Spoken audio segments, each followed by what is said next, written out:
Hello, welcome back to my channel. Today I have a story for you. Story time. I think that's what they call it. So, it took me a while to decide what story I would tell because I got a lot of stories. You know, I feel like a story has to have some adventure in it, right? And so I had to do some deep thinking and I finally settled on this story, okay? So, I'm going to share the story of my trek up a very special mountain. It is called Mount Sinai, okay? And you may know this mountain. You may. It is in the Bible. You know it as the place where the Ten Commandments, where Moses gave the Ten Commandments, okay? So, it was really amazing. I am so glad I had the experience of trekking this mountain. And let me start the story, okay? Okay, so the first part of my journey started when. No, no, wait a second. Okay, so this trip, I'm going to give you a little map. I'm going to put a map right here. If that map doesn't appear, that means I didn't know how to put it there.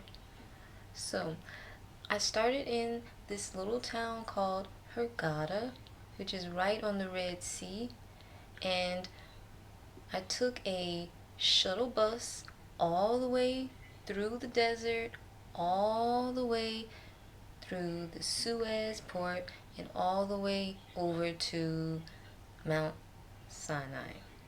Okay, and it was a very long trip, but actually I think I started like in the daytime, early morning. I think it was like 7 in the morning, and um, I got to the hotel at like, it was definitely nighttime. I think it was like 7 or 8 at night. So it was like roughly, I think roughly like a 10-hour trip, give or take, including stops and whatnot. So just imagine going through the desert. It was cool in the morning, but by the time it got to noon, and I was on the outskirts of Cairo. I was actually traveling with family at the time, so by the time we got to Cairo, it was like high noon, and it was pretty hot. I mean, it's always hot, in Egypt. It's a desert, okay? And so by the time that we had the first break was like, I think there were like two or three breaks. There was one like halfway to Cairo, and there was another break we had in Cairo, like on the outskirts of Cairo, and then there was another break like halfway between Cairo and um, Mount Sinai. And so by the time we got to Cairo, it was so hot, it's like bake your brains hot. So all that kind of contributes to the adventure, right? So, anyways, it was very unique seeing the desert and seeing, how the desert changes according to the day, right? It's cool in the morning, burning up hot in the noon, and then sort of pleasant by the time it gets into the evening. So, I just remember like yesterday going through the mountains and seeing like the sunset and the shadows and the silhouettes. It was just really beautiful. I'm again going to try to post a photo right here if you can see it. If not, use your imagination. Okay, so we got to a hotel near Mount Sinai, okay? Because actually there is no like there is no accommodation at the site itself.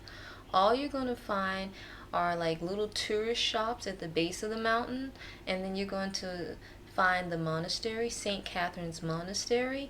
It's at the base of the mountain, okay? After that, there is nothing else, okay? So it really is a trek. It's an adventure. The hotel that I was at, it was like, I think like 50 about 50 miles away from Mount Sinai. So what happened was, after staying the night at the hotel, we got another like van to take us to Mount Sinai, and it was like, what do you call those? Why am I at a loss for words? It was a hiking group, okay? So they picked everybody up at the hotel at like the following night, okay? Like 8 or 9, okay? At night. And the reason being is so that you can trek up the mountain at nighttime and then get up there by the time sunrise comes. The whole purpose of trekking up the mountain at night is, so you can get up there at sunrise, and also because it's cool, because it is the desert, so it's hot most of the time. So, let me tell you, the funny thing that happened was that at this time, although I had like done my share of, being in nature and hiking, I did not know how big Mount Sinai was. I literally, in my mind, had imagined it as being like almost like a hill, like a large hill. I don't know why. My mind just did not absorb the fact that this is a mountain. Okay? So I came ill equipped.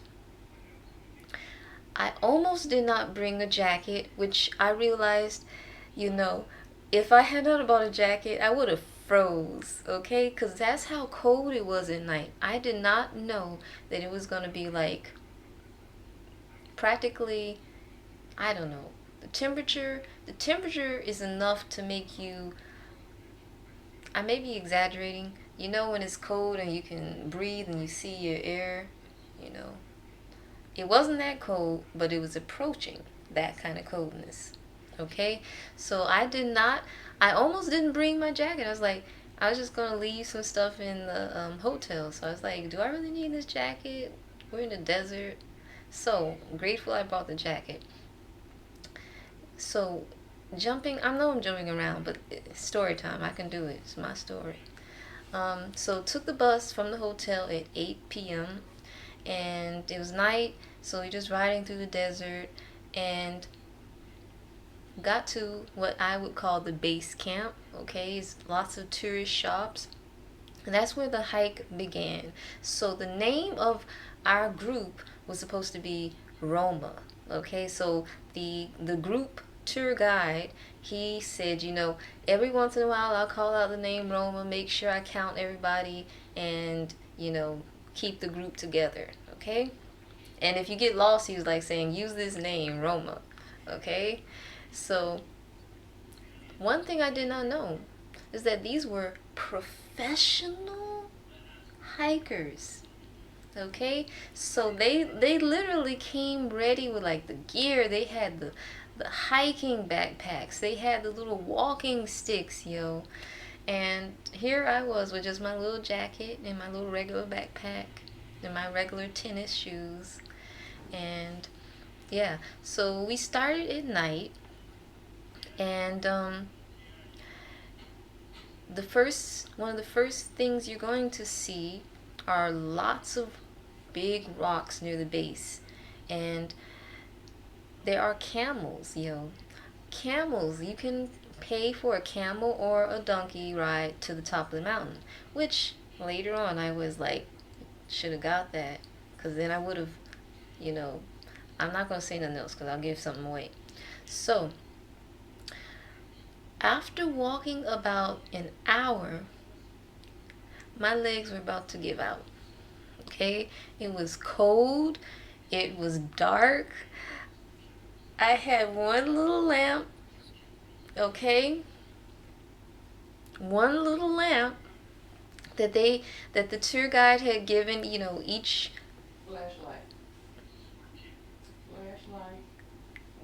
flashlight. Okay, so I had one little flashlight that the tour guide had given, everybody flashlights, and so it was really like pitch black out there. and I didn't know it was gonna be like this. So I was like unprepared, really unprepared. But anyways, so after walking about an hour with the group, my legs were just getting so tired. I started to like fall behind, and they were not slowing down. These were like they were athletes, seriously. So after a while, my legs got tired, and I kept seeing them get further and further away from me. And that's the funny thing. When you see yourself getting left behind, you're like, but what can I do? My legs, they cannot carry my. I can't go on that fast for that long. So I saw them getting further and further away. And after a while, I just lost sight of them.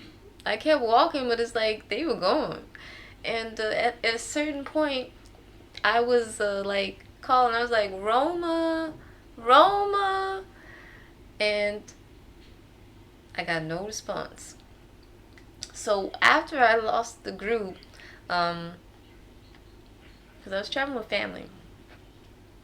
So there's some family members who are more in shape. They managed to stay ahead with the group, but I was in the slow bunch of my family. Okay, so we were walking, and there's this guy with the camel who came up to us, and he was like, "Go this way," and we were like, "What?" He was like, "Go over here." And we were like, what is this dude saying? And okay, I went over and I was like, I don't see nothing over here. This is like a little, like, group of rocks, like, people could sit around it. And I was like, what's this man doing? He's trying to detour me, trying to get me lost. But we managed to find our way back onto the path. And we kept going, and it was really cold. And I'm gonna put a picture right here. You can see that's me. I'm looking like I'm climbing Mount Everest. Okay, so by the time that we get near the top is daybreak. All right, and I already say, okay, well, we are not going to make it up here for sunrise. Kept walking, and it's like some parts are just blurry. I just know I just kept walking. And there are times when I wanted to give up. You just keep walking, keep walking. You know, it was cold. It really was an experience. And so by the time it was like morning time, I think it was like 6. That's when I got closer to the top, and the sunrise was coming up, and I was like, well, I can't make it up here. And so there was a point where I ran out of water. And I was like, oh my goodness, I'm out here. There's no water. There's not a shop in sight. And it's like, it's like when you're in the desert, even if it's cold, it's like something about being alone and not having any water. It just makes you feel like you're in like a really like tough situation. Okay, but I like look back and I'm like, I just love it. Okay, so anyways, there near the top of the mountain, there were like little. I think it was just one shop. It was one shop, and the funny thing, let me tell you, the funny thing is because um, everyone had overpacked, including myself. So what we did was we left our main backpacks and whatever in the shuttle bus for the tour group. Funny thing happened was that we accidentally left our money. Okay? So we got up there and we didn't have any money to buy anything from the little shop. Okay? And we were so thirsty. And It was so funny the way it happened. Um, so I had a family member, and she was like, "Mister, I don't have any money. I left my money down in the valley. Can we get a bottle of water? One bottle of water. We'll pay you back." And he was just kind. He just, he knew the struggling tourist. He's probably seen this happen bunches of times. So, yeah. So we got some water. And then that's when we learned that right near this shop is the last leg of the trek, and you take 750 steps to the top of the mountain. Okay, and at the top of the mountain, let me tell you, those last 750 steps was tough. It was beautiful. So when we got to the top, the sunrise had already came up, and matter of fact, most of the people were coming down, as I was making my way up. But when I finally got up there, it was so beautiful. I was so grateful to have made it to the top. It was wonderful. I think there's some type of quote that says, "It matters not when the sun rises, only that I'm there to see it." Well, I didn't quite see the sunrise, but I was there, okay? I saw that sun twinkling over the mountains, and that's all that matters. So it was a very beautiful journey. Um, I really cherish the memory, and I just wanted to share that. That's my story time for today, okay? So I hope you enjoyed it, all right? Um, Soon I have another surprise video, okay? I'll be posting it pretty soon, and yeah, so please like, comment, and subscribe, okay? Until next time, peace and love.